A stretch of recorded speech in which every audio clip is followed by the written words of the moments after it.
వచ్చినటువంటి వైక్లభ్యంతో అక్కర్లేని వ్యాఖ్యానాలు చేస్తున్న వాళ్ళు ఉన్నారు లోకంలో. ఆయనకి కూడని ధర్మాన్ని ఆయన మాట్లాడాడు.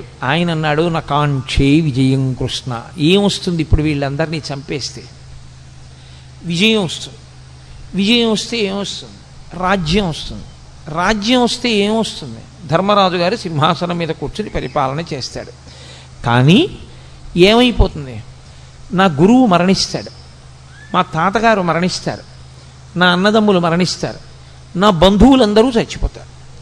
ఇంతమంది చచ్చిపోయినటువంటి నెత్తుటి కూడు మిగులుతుంది. ఇప్పుడు ఈ నెత్తుటి కూడిని నేను తినవలసి వస్తుంది. మీరు చాలా జాగ్రత్తగా పట్టుకోవలసి ఉంటుంది భగవద్గీత ఆవిర్భావాన్ని. ఆయన వైరాగ్యమును పొందుతున్నాడు. చిచ్చి ఇవన్నీ ఏమిటంటున్నాడు? ఆయన ధర్మాన్ని మాట్లాడుతున్నాడు. వీళ్ళందరినీ చంపడం ఎందుకని? కానీ ఆ ధర్మంలో వైక్లభ్యం ఉంది, అది దిద్దాలి ఇప్పుడు కృష్ణ పరమాత్మ. వీళ్ళందరినీ చంపడం ఏమిటి? వీళ్ళందరినీ చంపేస్తే ఏమొస్తుంది? నాకేం మిగలదు. అందరినీ చంపేసిన వాడు అర్జునుడు అన్న పేరు వస్తుంది. ఇంతమందిని చంపేసి నేను రాజ్య పరిపాలన మొదలు పెడితే నిన్నటి వరకు నా కంటి ముందు ఉన్నటువంటి తాతలు, తండ్రులు, గురువులు, బంధువులు, స్నేహితులు ఇంతమంది మరణించిన తరువాత నేనొక్కడిని మిగిలితే నేను పొందేటటువంటి సంతోషం ఏమిటి? కాబట్టి నాకొద్దు ఈ యుద్ధము వద్దు, ఈ విజయము వద్దు, ఈ రాజ్యము వద్దు. ఇప్పుడు ఆయన ఎంత భయవిహ్వలుడైపోయాడంటే అంతటి మహావీరుడైనటువంటి అర్జునుడి చేతులు వణికిపోయాయి. వణికిపోవడంలో ఆయన చేతిలో ఉన్నటువంటి గాంధీవం జారి కింద పడిపోయాడు. కింద పడిపోతే తాను ఎలా నిలబడ్డాడో అలా నిలబడ్డవాడు నిలబడ్డట్టే నీరసం ఆవహించేసి చతికిల పడిపోయాడు. నీరసం ఆవహించి చతికిల పడిపోయాడు అంటే ఆయన శరీరంలో ఇప్పుడు ఏదో ఆరోగ్యపరమైన సమస్య తలెత్తలేదు.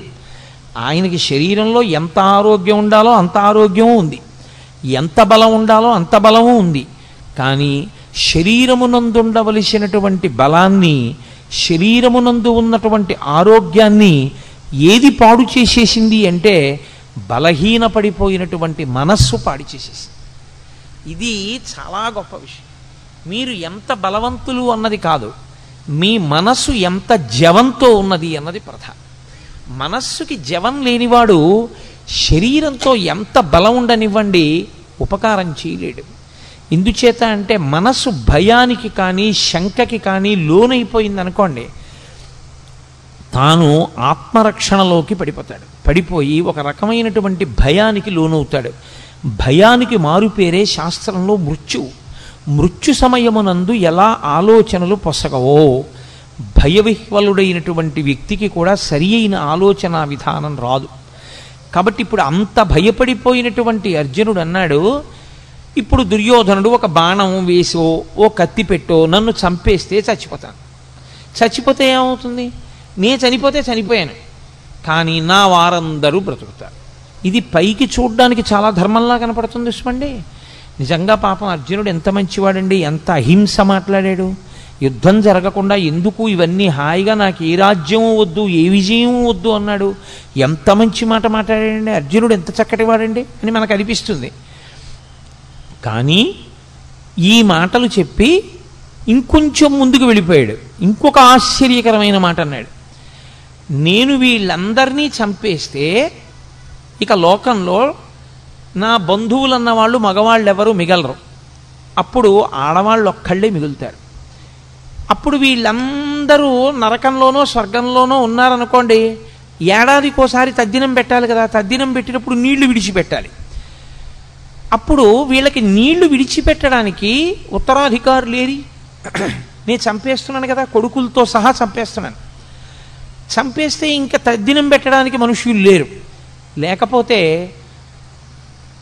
ఆ పితృదేవతలు ఎవరైతే ఉన్నారో పతంతి పితరో హ్యేషాం లుప్త పిండోదక క్రియా, వాళ్ళకి పిండ ఉదక క్రియలు ఉండవు. అంటే పిండం పెట్టేవాడు ఉండడు, నీళ్లు విడిచిపెట్టేవాడు ఉండడు. లుప్త పిండోదక క్రియా, ఈ రెండూ లేకపోవడం వల్ల పతంతి పితరో హ్యేషాం, పైలోకానికి వెళ్ళినటువంటి నా పితృదేవతలు మళ్ళీ కింద పడిపోతారు. పైగా ఎప్పుడైతే పురుషుల యొక్క రక్షణ లేదో వీళ్ళందరూ మరణిస్తే వీళ్ళ భార్యలందరినీ పరజాతుల వాళ్ళు వచ్చి భార్యలుగా స్వీకరిస్తారు. ఇప్పుడు వాళ్ళ వలన సంతానం వీళ్ళకి కలుగుతుంది. క్షేత్రములు మిగిలిపోయి బీజములు లేవు. కాబట్టి ఇప్పుడు కుల సంకరం ఏర్పడుతుంది, వర్ణ సంకరం ఏర్పడుతుంది, జాతులన్నీ కూడా కలగాపలగం అయిపోతాయి. ఇటువంటి ఆధార్మికమైనటువంటి వ్యవస్థ ఏర్పడడానికి నేను యుద్ధం చేయడం అవుతుంది. కాబట్టి కృష్ణ, నేను యుద్ధం చెయ్య. మీకు ఇది పైకి చూడ్డానికి ఎలా ఉంటుందంటే, అయ్య బాబోయ్, అర్జునుడు ఎంత శక్తివంతంగా మాట్లాడాడు, ఎంత గొప్పగా మాట్లాడాడు మహానుభావుడు, ఎంత చక్కటి మాటలు మాట్లాడాడు. నిజంగా అర్జునుడు చెప్పిన మాట కృష్ణుడు విని అర్జునుడిని వెంటనే రథం ఇచ్చి వెనక్కి పంపించేసి ఉంటే, కురుక్షేత్ర సంగ్రామం జరగకపోతే అంత నెత్తురు వరదలై పారదుగా, అంతమంది చచ్చిపోరుగా, ప్రశాంతంగా ఉంటుందిగా. మరి ఎందుకు కృష్ణ పరమాత్మ అంతగా పట్టుపట్టి మరీ కురుక్షేత్ర యుద్ధం చేయించినట్టు, ఎందుకంత బోధ చేసినట్లు, ఆయన ఎందుకు మాట్లాడినట్లు? అర్జునుడు మాట్లాడిన దాంట్లో వచ్చిన నష్టం ఏమిటి, ఏమిటి ఆయన మాట్లాడిన తప్పు అని మనకు అనిపిస్తుంది. అర్జునునికి కలిగినటువంటి విషాదము యోగమైంది భగవద్గీతలో. అందుకే అర్జున విషాద యోగము అని పిలిచారు. యోగ అంటే భగవద్గీతలో కృష్ణ భగవానుడే చెప్పాడు, యోగ కర్మసు కౌశలం. కర్మసు కౌశలం అంటే చేయవలసినటువంటి పనిని కౌశలముతో, అంటే శాస్త్రవిహితముగా, ప్రతిఫలాపేక్షారహితముగా, కర్తవ్యతా బుద్ధితో చేసినటువంటి వాడెవడో వాడు కౌశలముతో చేసినవాడు. తాను చెయ్యవలసినది ఒకటి ఉంటుంది లోకంలో, శాస్త్రము చేత విధింపబడినది. శాస్త్రము ఏది చెయ్యాలని విధించిందో అది చెయ్యడమే తన యొక్క కర్తవ్యము. అలా కాకుండా నెత్తికొత్తికున్నది ఏదుందో అది బాధ్యత. బాధ్యత కుంగ తీసేస్తుంది మనిషిని, కర్తవ్యం మెట్లెక్కిస్తుంది. కాబట్టి తాను చెయ్యవలసింది తాను చెయ్యాలి. క్షత్రియుడిని అంతఃపురాలు ఇచ్చారు, రాజభోగాలు ఇచ్చారు, పరిపాలన చెయ్యమని ఇచ్చారు. దేని కొరకు? క్షత్రియుడు మంచం మీద చచ్చిపోవడం అత్యంత హేయమైన విషయంగా చూసింది శాస్త్రం. ఆనాటికి ఉన్నటువంటి వ్యవస్థ అటువంటిది. ఆయన 10 మందిని రక్షించాలి.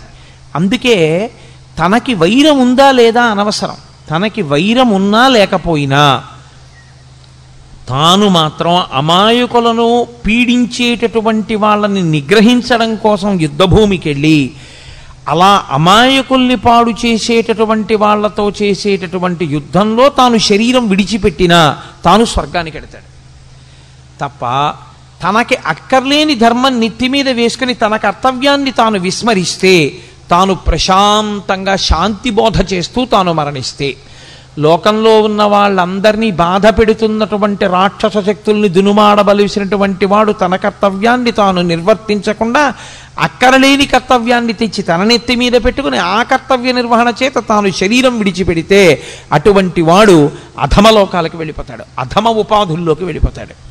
కాబట్టి ఎవరు చెయ్యవలసినటువంటి కర్తవ్యాన్ని వాళ్ళు చెయ్యవలసి ఉంటుంది. ఇప్పుడు అర్జునుడికి వచ్చినటువంటి పెద్ద వైక్లభ్యం ఎక్కడొచ్చిందంటే, ధర్మము అన్నదాన్ని ఒకదాన్ని పట్టుకున్నాడు. చంపడం తప్పు, అందులో సందేహం లేదు. భూతదయ అన్ని ధర్మములలోకి గొప్ప ధర్మం, నిష్కారణంగా చంపకూడదు. కానీ ధర్మమును నిలబెట్టడం కోసం ధర్మాన్నే పాడు చేస్తున్న వాళ్ళు ఎవరున్నారో అటువంటి వాళ్ళని సంహరించి ధర్మాన్ని నిలబెట్టవలసినటువంటి కర్తవ్యం క్షత్రియుడిది. అసలు తాను చెయ్యవలసిన ధర్మాన్ని, తన కర్తవ్యాన్ని తాను విస్మరించి తాను అక్కర్లేని ధర్మాన్ని ఒకటి నెత్తి మీద పెట్టుకున్నాడు. ఇక్కడ వచ్చింది సమస్య అంతా.